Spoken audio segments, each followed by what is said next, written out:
کیا آپ جانتے ہیں کہ حضرت آدم علیہ السلام اور حضرت حوا علیہ السلام کو اللہ تعالیٰ نے کیسے بنایا اور پھر کیسے انہوں نے وہ پھل کھایا جس کو کھانے سے اللہ تعالیٰ نے منع فرمایا تھا، اور وہی پھل کھانے کی وجہ سے وہ دونوں جنت سے نکالے گئے تھے، اور پھر وہ لمبے عرصے تک توبہ کرتے رہے اور روتے رہے۔ جب اللہ تعالیٰ نے زمین کو پیدا فرمایا، پہاڑ، دریا، آسمان، چاند، سورج اور بے شمار مخلوقات کو وجود بخشا، تب اللہ تعالیٰ نے ارادہ فرمایا کہ زمین پر اپنا ایک نائب پیدا کریں۔ فرشتوں سے اللہ تعالیٰ نے فرمایا، میں زمین میں ایک خلیفہ بنانے والا ہوں۔ فرشتوں نے عرض کیا، اے اللہ، کیا تو ایسی مخلوق پیدا فرمائے گا جو زمین میں فساد کرے اور خون بہائے، جبکہ ہم تیری حمد و تسبیح کرتے ہیں؟ اللہ تعالیٰ نے فرمایا، میں وہ جانتا ہوں جو تم نہیں جانتے۔ پھر اللہ تعالیٰ نے مٹی سے ایک پتلا بنایا۔ یہ مٹی زمین کے مختلف حصوں سے لی گئی تھی، اسی لیے انسانوں کا رنگ، شکلیں اور مزاج مختلف ہیں۔ اللہ تعالیٰ نے اس مٹی کے وجود میں اپنی روح پھونکی، اور یوں پہلے انسان حضرت آدم علیہ السلام پیدا ہوئے۔ اللہ تعالیٰ نے حضرت آدم علیہ السلام کو تمام چیزوں کے نام سکھائے، اور پھر فرشتوں کے سامنے ان چیزوں کو پیش کیا اور فرمایا، اگر تم سچے ہو تو ان چیزوں کے نام بتاؤ۔ فرشتے عاجز آ گئے اور بولے، اے اللہ، ہمیں اتنا ہی علم ہے جتنا تو نے ہمیں سکھایا۔ تب حضرت آدم علیہ السلام نے تمام چیزوں کے نام بتا دیے۔ اس کے بعد اللہ تعالیٰ نے تمام فرشتوں کو حکم دیا کہ آدم علیہ السلام کو سجدہ کرو۔ تمام فرشتے فوراً سجدے میں گر گئے، مگر ابلیس نے تکبر کیا۔ وہ بولا، میں آگ سے پیدا کیا گیا ہوں اور آدم مٹی سے، اس لیے میں اس کو سجدہ نہیں کروں گا۔ ابلیس کے غرور اور نافرمانی کی وجہ سے اللہ تعالیٰ نے اسے اپنی رحمت سے نکال دیا۔ اس دن سے ابلیس انسان کا کھلا دشمن بن گیا۔ حضرت آدم علیہ السلام جنت میں رہتے تھے مگر تنہائی محسوس کرتے تھے۔ اللہ تعالیٰ نے ان کے سکون اور محبت کے لیے حضرت حوا علیہ السلام کو پیدا فرمایا۔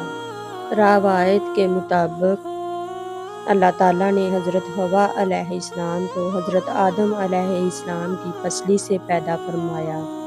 جب حضرت آدم علیہ السلام نے حضرت حوا کو دیکھا تو بہت خوش ہو گئے۔ اللہ تعالیٰ نے فرمایا، اے آدم، تم اور تمہاری زوجہ جنت میں رہو اور جہاں سے چاہو کھاؤ پیو، لیکن ایک خاص درخت کے قریب نہ جانا۔ جنت میں ہر طرف نعمتیں ہی نعمتیں تھیں، نہ بھوک تھی، نہ پیاس تھی، نہ کوئی غم اور نہ ہی کوئی تکلیف تھی۔ حضرت آدم علیہ السلام اور حضرت حوا علیہ السلام اللہ تعالیٰ کی نعمتوں میں خوشی سے زندگی بسر کر رہے تھے۔ ابلیس انسان سے دشمنی رکھتا تھا۔ وہ چاہتا تھا کہ حضرت آدم علیہ السلام اور حضرت حوا بھی جنت سے نکال دیے جائیں۔ چنانچہ اس نے چال چلی اور وہ وسوسوں میں ڈالنے لگا، اگر تم اس درخت کا پھل کھا لو گے تو ہمیشہ زندہ رہو گے۔ ابلیس نے قسمیں کھا کر انہیں دھوکہ دیا۔ آخرکار حضرت آدم علیہ السلام اور حضرت حوا علیہ السلام اس کے بہکاوے میں آ گئے اور اس درخت کا پھل کھا لیا جس کو کھانے سے اللہ تعالیٰ نے منع فرمایا تھا۔ جیسے ہی انہوں نے پھل کھایا، ان کے لباس اتر گئے اور انہیں اپنی ستر پوشی کا احساس ہوا۔ وہ فوراً جنت کے پتوں سے اپنے جسم ڈھانپنے لگے۔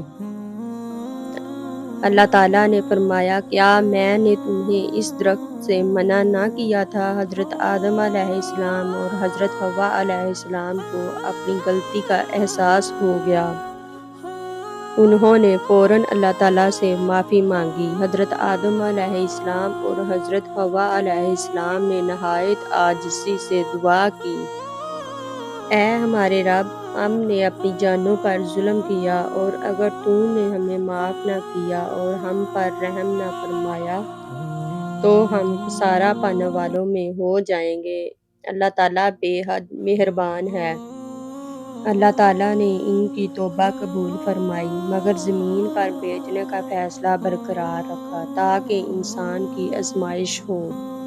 حضرت آدم علیہ السلام اور حضرت حوا علیہ السلام زمین پر تشریف لے آئے۔ یہاں زندگی آسان نہ تھی، اب انہیں محنت کرنا پڑتی، بھوک اور پیاس برداشت کرنا پڑتی، گرمی اور سردی کا سامنا کرنا پڑتا۔ حضرت آدم علیہ السلام نے کھیتی باڑی کا کام سیکھا، گھر بنائے اور اپنی اولاد کی تربیت کی۔ اللہ تعالیٰ نے انہیں نبوت عطا فرمائی تاکہ وہ اپنی اولاد کو اللہ کی عبادت اور نیکی کا راستہ سکھائیں۔ حضرت حوا علیہ السلام ایک عظیم اور صابر خاتون تھی۔ انہوں نے اپنی اولاد کی پرورش محبت اور صبر سے کی۔ دنیا میں انسانی نسل انہی دونوں مبارک ہستیوں سے آگے بڑھی۔ حضرت آدم علیہ السلام کے دو بیٹے تھے، قابیل اور حابیل۔ حابیل نیک و فرمانبردار تھا، جبکہ قابیل کے دل میں حسد تھا۔ ایک دن انہوں نے اللہ کی بارگاہ میں قربانی پیش کی۔ حابیل کی قربانی قبول ہو گئی کیونکہ وہ خلوص سے دی گئی تھی، مگر قابیل کی قربانی قبول نہ ہوئی کیونکہ وہ دل سے نہیں کی گئی تھی۔ حسد میں آ کر قابیل نے اپنے بھائی حابیل کو قتل کر دیا۔ یہ زمین پر پہلا قتل تھا۔ بعد میں قابیل بہت زیادہ شرمندہ ہوا، مگر اب وقت گزر چکا تھا۔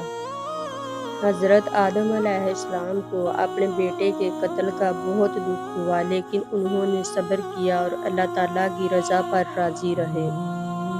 حضرت آدم علیہ السلام ہمیشہ اپنی اولاد کو یہی نصیحتیں کرتے تھے کہ صرف ایک اللہ کی عبادت کرو، شیطان کے بہکاوے میں نہ آؤ، سچائی اور صبر کو اختیار کرو، حسد اور غرور سے بچو، اللہ سے ہمیشہ معافی مانگتے رہو۔ انہوں نے اپنی زندگی میں لوگوں کو نیکی، محبت اور اللہ کی اطاعت کا درس دیا۔